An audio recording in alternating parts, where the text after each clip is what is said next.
বিশ্বের অন্যতম প্রধান বৃষ্টিবহুল অঞ্চল উত্তর পূর্ব ভারত। প্রতি বছর বর্ষাকালে যে পরিমাণ বৃষ্টি এ অঞ্চলে হয় তাতে বৃষ্টির অতিরিক্ত পানি নদীপথে গড়িয়ে এসে প্লাবিত করে সমতল বাংলাদেশ, ঘটায় ভয়াবহ বন্যার। সাম্প্রতিক ভয়াবহ বন্যার পানি নেমে গেলেও এখনো রয়ে গেছে ব্যাপক ক্ষয়ক্ষতির চিহ্ন। প্রতি বছরের প্লাবনে বিশ্বের অন্যতম বৃহৎ বদ্বীপ বাংলাদেশের ফসলি জমিতে যেখানে উর্বরতা বৃদ্ধির কথা, অভ্যন্তরীণ ভূমির উচ্চতা বৃদ্ধির কথা, সেখানে এই প্রাকৃতিক প্রক্রিয়ায় বড় প্রতিবন্ধকতার সৃষ্টি করেছে মানুষ, যার ফলে প্রতি বছরই বন্যার কারণে সৃষ্ট চিত্র হয় এক ও অভিন্ন। দুর্যোগ ব্যবস্থাপনা ও ত্রাণ মন্ত্রণালয় সূত্রে জানা গেছে, এ বছরের বন্যায় বেশি ক্ষয়ক্ষতি হয়েছে কৃষিখাত আর গবাদি পশুর ক্ষেত্রে। বন্যায় সচরাচর সবার নজর মানুষ ও সম্পদের ক্ষতির দিকে থাকলেও প্রতি বছর পশু পাখি এবং পরিবেশের যে বিশাল ক্ষতি হয়ে যায় তার সমাধান হয় খুবই কম। জেলা প্রশাসনের দেওয়া তথ্য অনুসারে শুধু 7 জেলা ফেনী, কুমিল্লা, লক্ষ্মীপুর, নোয়াখালী, ব্রাহ্মণবাড়িয়া, চাঁদপুর, মৌলভীবাজারে প্রায় 5,000 কোটি টাকার সম্পদের ক্ষতির হিসাব পাওয়া গেছে। তবে অনেক এলাকায় এখনও ক্ষতির পরিমাণ নিরূপণ করা সম্ভব হয়নি।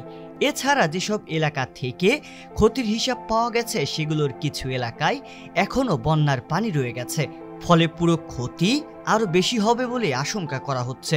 এবারের বন্যায় ক্ষতিগ্রস্ত জেলাগুলোর মধ্যে অন্যতম ফেনী। জেলার 6 উপজেলায় বন্যায় কৃষি, মৎস্য ও প্রাণী সম্পদ খাতে ক্ষতির পরিমাণ 900 কোটি টাকা। লক্ষ্মীপুরে ভয়াবহ বন্যার কারণে অবকাঠামো ও খাদ্য বিনষ্ট সহ খামারি গৃহস্থদের পশু পাখি মারা গেছে। নোয়াখালীতে কৃষি, প্রাণী সম্পদ ও মৎস্য খাতের ক্ষতির পরিমাণ প্রায় 1,500 কোটি টাকার।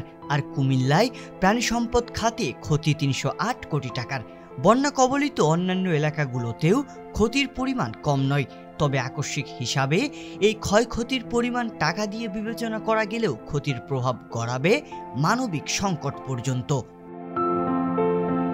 বন্যা পূর্ববর্তী সময়ে মানুষের জীবনযাপনে সচ্ছলতা থাকলেও বন্যা পরবর্তী সময়ে বের হয়ে আসছে অসচ্ছলতার ক্ষত। পশু পাখি উৎপাদন কিংবা পালনে যুক্ত পরিবার ও এর সাথে সংশ্লিষ্ট অধিকাংশ কর্মজীবী মানুষ এখন সম্পূর্ণভাবে সহায় সম্বলহীন। হঠাৎ করে বন্যার পানিতে যেমন ভেসে গেছে তাদের উপার্জনের সকল উপায়, তেমনি ভেসে গেছে তাদের ভিতরে তৈরি হওয়া সবগুলো স্বপ্ন। গ্রামীণ অঞ্চলগুলোতে পারিবারিক সচ্ছলতা তৈরির বড় উৎস গৃহপালিত পশু পাখি বিপদের ঢাল হয়ে থাকে। নিত্য প্রয়োজনীয় খরচের খাতের বেশ বড় যোগানও আসে গৃহপালিত পশু পাখি থেকেই। সেসব ধ্বংস হয়ে যাওয়ায় অনেক পরিবারের আয়ের প্রধান উৎস নষ্ট হয়ে গেছে।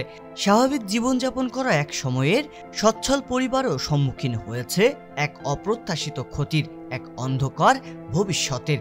যে ভবিষ্যৎ ঠিক কতদিন পর ক্ষতিগ্রস্ত মানুষের জীবনযাপনকে অন্ধকার পেরিয়ে আলোতে ফেরাবে তার সঠিক হদিস কেউ জানে না।